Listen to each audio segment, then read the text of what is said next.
Thời gian qua, khi Thái Lan và Campuchia đang hầm hè nhau ở khu vực biên giới thì người ta rất quan tâm Thái Lan và Campuchia, nước nào có quân đội mạnh hơn, quân sự của nước nào đang phát triển hơn. Và để so sánh sức mạnh của hai quốc gia thì chúng ta cần phải có những tổ chức để thống kê, cần phải có những nguồn uy tín. Global Firepower là một bảng xếp hạng quân sự cung cấp sức mạnh quân sự các nước hàng năm. Bảng xếp hạng này cung cấp cho chúng ta sức mạnh của các nước ít nhất là trên giấy tờ, số lượng trang thiết bị cũng như quân số. Và trong video này, chúng ta sẽ còn nói về những trận chiến giữa Thái Lan và Campuchia từng diễn ra trong lịch sử. Đầu tiên hãy nói về Thái Lan. Đây là một trong những quốc gia mạnh nhất về quân sự ở khu vực Đông Nam Á. Tuy vậy, thực tế tham chiến của Thái Lan thì không phải lúc nào cũng tốt. Theo bảng xếp hạng của Global Firepower vào năm 2025, Thái Lan đang đứng thứ 25 trên thế giới. Đây là một con số ấn tượng. Nói chung, Thái Lan đầu tư mạnh vào quốc phòng với ngân sách hàng năm khoảng 6 tỷ đô la Mỹ. Với một nền kinh tế lớn, GDP tầm gần 500 tỷ đô la Mỹ, Thái Lan rõ ràng là có tiềm lực để duy trì một quân đội hiện đại. Quân đội Thái Lan hiện tại có tổng cộng khoảng 850.000 lính thường trực và bao gồm cả lực lượng bán quân sự, cộng với đó là thêm 1,5 triệu quân dự bị sẵn sàng huy động. Về lục quân, Thái Lan sở hữu khoảng 800 xe tăng và trong số này thì cũng gồm những dòng hiện đại như mua từ Trung Quốc và mua từ Mỹ. Họ còn có 2.600 xe bọc thép và 1.000 pháo tự hành. Nói đơn giản là lục quân Thái Lan mạnh cả về số lượng lẫn chất lượng và trang thiết bị, có thể triển khai nhanh và đánh mạnh. Về không quân thì Thái Lan cũng được đầu tư tốt. Họ có khoảng 183 máy bay chiến đấu, bao gồm những dòng như là F-16 của Mỹ và JAS-39 Gripen của Thụy Điển. Đây là những máy bay đa năng, có thể vừa đánh trên không và vừa hỗ trợ mặt đất. Ngoài ra Thái Lan còn có trực thăng tấn công và máy bay vận tải giúp họ kiểm soát bầu trời hiệu quả. Về hải quân, Thái Lan có một con bài độc đáo mà các quốc gia trong khu vực Đông Nam Á chắc chắn là phải nhìn vào. Đó là tàu sân bay HTMS Chakri Nurebet. Tuy chỉ mang tính biểu tượng nhưng nó vẫn là niềm tự hào của Thái Lan. Ngoài ra họ còn có nhiều tàu khu trục, tàu hộ vệ và sắp tới là tàu ngầm. Hải quân Thái Lan có đủ sức kiểm soát vùng biển và hỗ trợ những chiến dịch đổ bộ. Và cuối cùng, trong những trận chiến và trong quân sự thì luôn phải nhắc đến vai trò của những nước hỗ trợ, đó là các nước đồng minh. Thái Lan được hậu thuẫn bởi đồng minh lớn nhất của họ là Mỹ. Ngoài ra thì họ cũng hợp tác với Trung Quốc và một số nước châu Âu để mua vũ khí. Một sự linh hoạt về mặt ngoại giao như thường thấy trong lịch sử Thái Lan. Và sự linh hoạt này giúp Thái Lan không phụ thuộc vào bất kỳ ai và cũng khó mất lòng bất kỳ ai. Bây giờ thì hãy chuyển sang Campuchia. So với Thái Lan, Campuchia sẽ lép vế hơn, nhưng cũng không nên coi thường họ. Theo Global Firepower, Campuchia xếp thứ 95 trên thế giới. Con số này cho thấy Campuchia ở mức trung bình, thậm chí là trung bình yếu nếu xét về sức mạnh quân sự, nhưng họ vẫn có những điểm mạnh và vẫn có những lợi thế riêng. Về quân số thì Campuchia chỉ có khoảng hơn 170.000 quân thường trực và 100.000 quân dự bị. Điều này cũng dễ hiểu bởi vì dân số của Campuchia chỉ khoảng 16 triệu người. Song so với 16 triệu người thì tỷ lệ quân đội như vậy là không tệ. Nhưng so với Thái Lan thì Campuchia khó lòng mà so được về với sức mạnh và số lượng quy mô của lực lượng quân sự. Nhưng các bạn cũng biết rằng trong lịch sử, Campuchia rất giỏi trong việc tận dụng lực lượng của mình, đặc biệt ở các khu vực biên giới. Lục quân Campuchia có khoảng 200 xe tăng, nhưng phần lớn là những dòng cũ như là T-55 của Liên Xô hay là Tu-59 của Trung Quốc. Họ cũng có khoảng 300 xe bọc thép và rất nhiều pháo kéo cùng với rocket phóng hàng loạt. Điểm mạnh của Campuchia, một điểm nổi bật của họ là hỏa lực pháo binh. Họ có thể bắn phủ đầu rất mạnh và điều này cũng đã được thể hiện qua những lần đụng độ ở biên giới. Tuy nhiên, thiết bị của Campuchia được coi là khá lỗi thời, khó cạnh tranh với những thiết bị xe tăng hiện đại và các trang thiết bị khác của Thái Lan. Bạn nghĩ sao? Campuchia có thể làm gì để bù đắp được nhược điểm này? Về không quân, trên bầu trời, đây là điểm yếu lớn nhất của Campuchia. Họ chỉ có khoảng 20 máy bay, chủ yếu là trực thăng Mi-17 và Z-9, dùng để vận tải và hỗ trợ lục quân. Máy bay chiến đấu hiện đại thì gần như là không tồn tại. Điều này khiến Campuchia gần như không có khả năng kiểm soát bầu trời. Nếu đối đầu với không quân Thái Lan, chắc chắn là Campuchia sẽ gặp bất lợi rất lớn. Về hải quân, Campuchia chỉ có khoảng 20 tàu tuần tra nhỏ, chủ yếu từ Trung Quốc. Những tàu này cũng chỉ đủ để tuần tra ven biển và không thể đối đầu với những tàu chiến lớn của Thái Lan. Tuy nhiên, Campuchia dạo gần đây đang nâng cấp hải quân của mình. Họ đang update căn cứ hải quân Rim với sự hỗ trợ từ Trung Quốc. Trong tương lai, Căn cứ này có thể giúp họ tăng cường năng lực, nhưng hiện tại thì vẫn còn hạn chế. Và sở dĩ Campuchia không thể có một lực lượng quân đội mạnh bởi vì dân số của họ hạn chế, thứ hai là tiền của họ cũng rất là hạn chế. Ngân sách quốc phòng hàng năm của Campuchia chưa đầy 1 tỷ đô, chỉ vào khoảng 600 cho đến 770 triệu đô la Mỹ mà thôi, tức là thấp hơn rất nhiều so với Thái Lan, bởi vì GDP của họ chỉ khoảng 30 tỷ đô. Campuchia không có nhiều tiền để đầu tư vào vũ khí hiện đại, họ còn bận những mối lo kinh tế khác. Tuy vậy, họ được hỗ trợ bởi Trung Quốc rất nhiều, từ cung cấp vũ khí đến huấn luyện quân đội và tham gia tập trận cùng. Campuchia nhỏ nhưng có được sự giúp đỡ như vậy thì họ vẫn có những chỗ dựa. Khi mà chúng ta so sánh đến lực lượng quân sự, quân đội của Campuchia và Thái Lan, có nghĩa là chúng ta đang nhìn vào một vấn đề về xung đột biên giới giữa hai nước.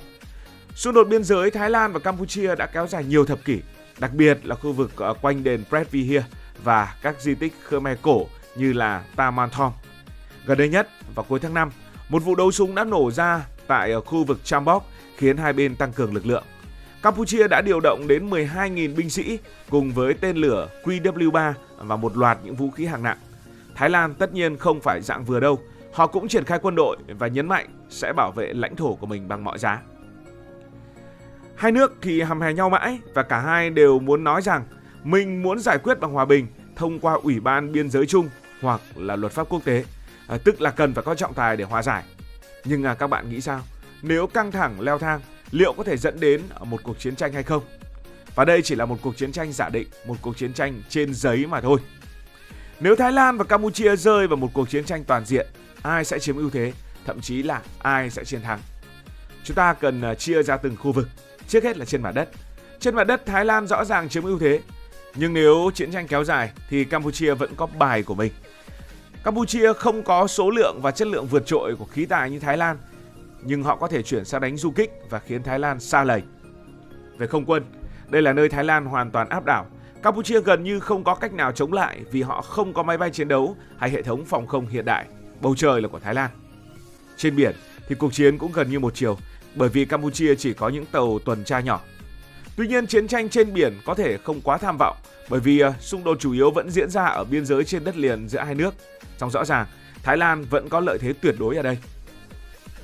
Trong một cuộc chiến tranh như vậy, hậu cần sẽ là yếu tố sống còn.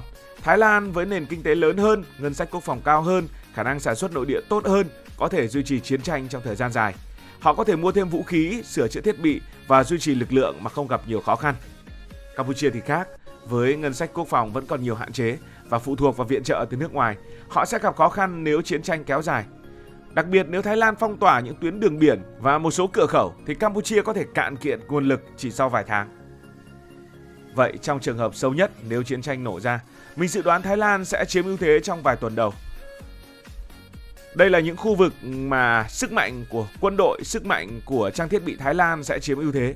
Tuy nhiên Campuchia có thể chuyển sang chơi du kích, tận dụng địa hình và sự ủng hộ của người dân để kéo dài cuộc chiến. Dù thế nào đi chăng nữa thì hậu quả sẽ rất nghiêm trọng. Người dân hai bên sẽ là những người chịu thiệt hại lớn với hàng ngàn người có thể phải sơ tán. Kinh tế hai nước sẽ đình trệ. Cả hai nước này đều phụ thuộc rất nhiều vào du lịch và thương mại. Thế nên xin đừng chiến tranh. Đó là câu chuyện của hiện tại, còn ở trong quá khứ thì hai nước này đã từng đánh nhau thật. Quãng thế kỷ 13 đến thế kỷ 19, Thái Lan lúc đó là vương quốc Ayutthaya, rồi Siam và Campuchia lúc bấy giờ là vương quốc Khmer thường xuyên cọ sát với nhau. Campuchia từng là đế chế Khmer rất mạnh, nhưng rồi không có gì là trường tồn mãi mãi và họ đã bị thất thế trước người hàng xóm ở khu vực phía tây của mình, Thái Lan. Hai bên đã chiến tranh vì đất đai, vì quyền lực và cả chuyện ai kiểm soát những vùng đất quanh Angkor. Thái Lan nhiều lần tấn công, chiếm đất và thậm chí ép Campuchia làm chư hầu. Đến thế kỷ 19, Thái Lan vẫn mạnh hơn, kiểm soát phần lớn đất đai Campuchia. Nhưng rồi người Pháp đến đô hộ Campuchia từ giữa thế kỷ 19 và mọi thứ bắt đầu thay đổi. Người Pháp đã vẽ bản đồ biên giới, đặt đền Preah Vihear vào đất Campuchia. Thái Lan rất bực tức vì họ coi khu vực này là của mình. Tuy nhiên thời này vẫn chưa có chiến sự lớn, chỉ là những tranh cãi và gầm ghè. Kết quả, Campuchia được Pháp hậu thuẫn, nhưng Thái Lan tất nhiên là không chịu thua, vẫn giữ nguyên quan điểm đó là đất của người Thái.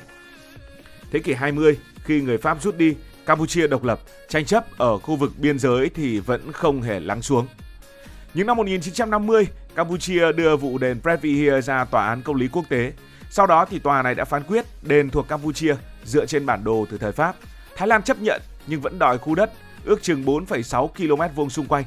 Không có chiến sự, chỉ có tranh chấp về pháp lý. Campuchia thắng trên giấy nhưng Thái Lan không phục.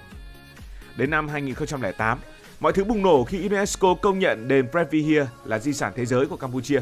Thái Lan phản đối kịch liệt, cho rằng điều này ảnh hưởng đến quyền kiểm soát khu đất tranh chấp. Cả hai bên điều quân đến biên giới. Năm 2008 vào tháng 10, súng đã nổ gần Previer. Chỉ là đấu súng nhỏ, nhưng 2 lính Thái Lan và 3 lính Campuchia đã thiệt mạng. Hai bên ngừng bắn sau vài ngày và nhờ đàm phán. Kết quả là không ai thắng cả.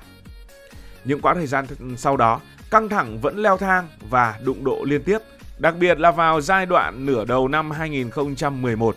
Đây là giai đoạn nóng nhất khi Thái Lan dùng xe tăng, Campuchia bắn pháo hạng nặng. Hàng ngàn lính được điều động, người dân gần biên giới chạy loạn. Tổng cộng khoảng 20 cho đến 30 lính đã thiệt mạng, hàng trăm người bị thương, nhiều làng mạc bị phá hủy. Thế là Tòa án Công lý Quốc tế đã yêu cầu lập vùng phi quân sự, hai bên đàm phán nhưng vẫn giữ quân ở biên giới. Sau năm 2011, tình hình dịu đi nhưng vẫn có va chạm nhỏ.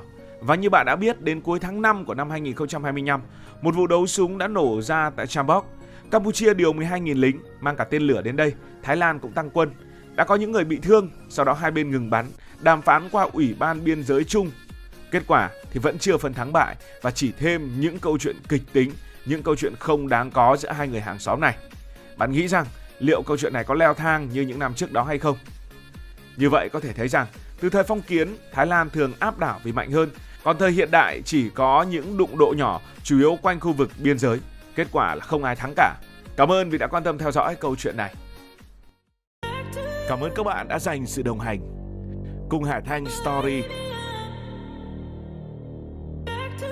Đi qua những vùng đất, khám phá những điều mới.